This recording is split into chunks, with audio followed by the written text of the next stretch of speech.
Welcome to the Tech Egg. Don't get scrambled. Enjoy the video. You begin by preparing.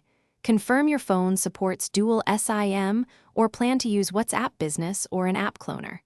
Once done, back up your current WhatsApp to Google Drive or iCloud so chat history is safe. Make sure both phone numbers are active and can receive SMS or calls for verification. Start installing the second client, either WhatsApp Business or a cloned WhatsApp instance, so you can run two independent accounts on the same device without overriding the original. Next, you verify and configure the second account.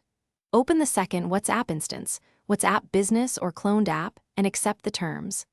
Enter the second phone number and verify it via SMS or a verification call. Do not skip this step because verification ties the number to the account. If you need chats from that number, restore its backup. Otherwise, set a distinct profile name and photo so contacts can tell accounts apart. Once configured, adjust privacy and notification settings to avoid confusion. Finally, complete the setup and reduce friction. Give each account a different notification sound and profile photo so you instantly recognize messages. Make sure automatic backups are enabled for each account and check data usage or battery permissions so both run reliably. If messages aren't arriving or verification fails, re-verify the number, reboot the phone, or clear the app cache. Make sure carrier SMS blocking is off.